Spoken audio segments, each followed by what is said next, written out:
Bismillahirrahmanirrahim. Au nom de Dieu, le tout clément, le tout miséricordieux. Louange à Dieu, le Seigneur des mondes.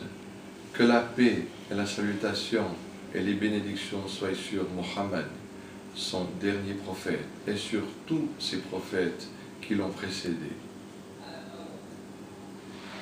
Imaginez que vous êtes sur un bateau et que les vagues et la tempête viennent à renverser ce bateau et que vous trouviez asile sur une île déserte.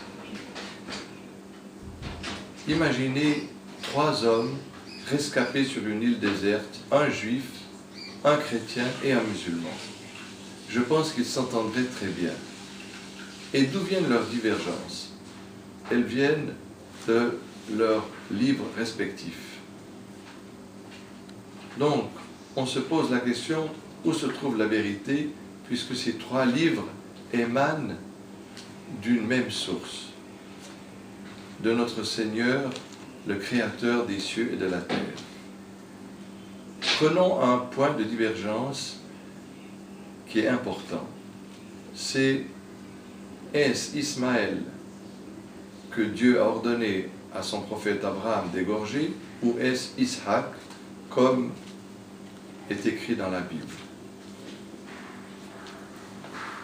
La Bible nous dit que lorsque Isaac fut sevré,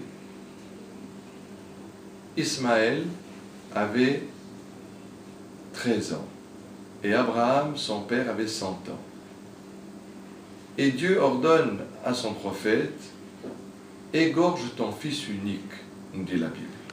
Or, la première chose qui nous vient à l'esprit, comment se peut-il que Dieu donne cet ordre à son prophète, égorge ton fils unique, alors que Abraham a 2 fils et qu'Ismaël est l'aîné et qu'il a 13 ans. Dans l'Ancien Testament, l'importance de l'aîné est évidente. Dieu demande souvent à ses serviteurs d'égorger le premier-né de chaque troupeau. Aussi, lorsque le père meurt, c'est l'aîné qui remplace celui-ci. Le texte de la Bible nous dit que lorsque Dieu donna cet ordre à Abraham, Abraham prit du bois et le mit sur l'épaule de 2 serviteurs. Et arrivé au lieu du sacrifice, dans le livre de la Genèse au chapitre 20, Abraham prend le bois et le pose sur les épaules d'Isaac, qui a environ 2 ans, car le sevrage, le maximum, atteint l'année de 2 ans. N'était-ce pas plutôt Ismaël, qui avait 15 ans, qui était capable de porter le bois de 2 serviteurs plus tôt?